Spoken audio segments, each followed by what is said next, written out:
ಶ್ರೀ ಗುರುಭ್ಯೋ ನಮಃ. ಎಲ್ಲರಿಗೂ ನಮಸ್ಕಾರ. ನನ್ನ ಹೆಸರು ವೀಣಾ. ನಾನು ಶಿವಂ ಗುರುಕುಲದಲ್ಲಿ ಜ್ಯೋತಿಷ್ಯ ವಿದ್ಯಾರ್ಥಿನಿಯಾಗಿ ಜ್ಯೋತಿಷ್ಯ ಪಾಠವನ್ನು ಅಭ್ಯಾಸ ಮಾಡುತ್ತಿದ್ದೆ. ನಾನು ಇಂದು ಮುಹೂರ್ತ ನಿರ್ಣಯ ವಿಷಯದ ಬಗ್ಗೆ ಮಾತನಾಡಲು ಇಚ್ಛಿಸುತ್ತಿದ್ದೇನೆ. ಮೊದಲಿಗೆ ಮುಹೂರ್ತ ಎಂದರೇನು? ಮುಹೂರ್ತ ಎಂದರೆ ನಾವು ಒಂದು ನಿರ್ದಿಷ್ಟ ಕಾರ್ಯವನ್ನು ಮಾಡಲು ಆರಿಸಿಕೊಂಡಂಥ ಸಮಯ ಅಂತ ಹೇಳ್ಬೋದು. ಅಂದರೆ ಈ ಸಮಯಕ್ಕೆ ನಮ್ಮ ಮನುಷ್ಯನ ಪ್ರಯತ್ನದ ಜೊತೆಗೆ ಪ್ರಕೃತಿಯ ಸಹಕಾರವು ತುಂಬ ಮುಖ್ಯ ಆಗುತ್ತೆ. ಹಾಗಾಗಿ ಈ ಪ್ರಕೃತಿಯ ಸಹಕಾರ ನಮ್ಗೆ ಇದೆಯಾ ಅಂತ ತಿಳಿದುಕೊಳ್ಳೋದಕ್ಕೆ ನಾವು ಪಂಚಾಂಗ ಶುದ್ಧಿಯನ್ನು ನೋಡಬೇಕಾಗುತ್ತೆ. ಹಾಗಾದರೆ ಈ ಮುಹೂರ್ತ ನಮ್ಗೆ ಯಾಕೆ ಬೇಕು?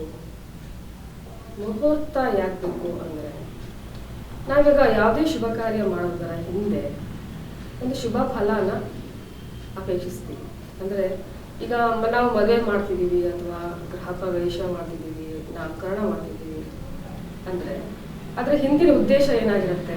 ನಮ್ಮ ಜೀವನದಲ್ಲಿ ಸುಖವಾಗಿ ಸಂತೋಷ ಇರಲಿ ಅಂತ, ಅಥವಾ ಹಣಕಾಸು ಅಭಿವೃದ್ಧಿಯಾಗಿ ಅಂತನೋ, ಅಥವಾ ಆರೋಗ್ಯ ಚೆನ್ನಾಗಿರಲಿ ಅಂತನೋ, ಅಥವಾ ದೀರ್ಘಕಾಲದ ವೈವಾಹಿಕ ಜೀವನ ಇರಲಿ ಅಂತನೋ, ಅಥವಾ ದಂಪತಿಗಳಲ್ಲಿ ಹೊಂದಾಣಿಕೆ ಇರಲಿ ಅಂತನೋ, ಅಥವಾ ದಂಪತಿಗಳು ಧರ್ಮವನ್ನು ಪಾಲಿಸ್ತಾರ ಅಂತ ನೋಡ್ಬೋದು.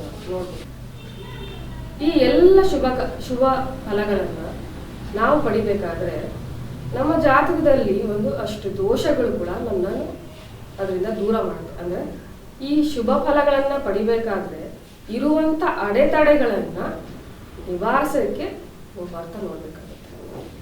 ಈ ಮುಹೂರ್ತವನ್ನು ನಾವು ಸರಿಯಾದ ರೀತಿಯಲ್ಲಿ ನೋಡುವುದಾದರೆ, ಸರಿಯಾದ ರೀತಿಯಲ್ಲಿ ನೋಡಿ ಯಾವುದೇ ಕಾರ್ಯಗಳನ್ನು ನಾವು ಮಾಡಿದಾಗ ಆ ಶುಭ ಫಲ ಸಿಗುತ್ತಲ್ಲ, ಆ ಶುಭ ಫಲಕ್ಕೆ ಇರುವಂಥ ಅಡೆತಡೆಗಳನ್ನ ನಿವಾರಿಸಬಹುದು.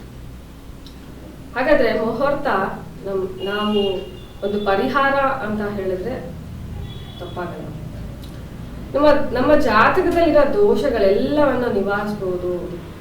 ನಾವು ಅಪೇಕ್ಷಿಸಿದ ಫಲವನ್ನು ಪಡಿಬೇಕಾದ್ರೆ ಮುಹೂರ್ತ ನೋಡಬೇಕಾಗುತ್ತೆ. ಇಷ್ಟನ್ನು ಹೇಳಲು ಅವಕಾಶ ಮಾಡಿಕೊಟ್ಟಂತ ಶಿವಂ ಗುರುಕುಲಕ್ಕೆ ಧನ್ಯವಾದಗಳನ್ನು.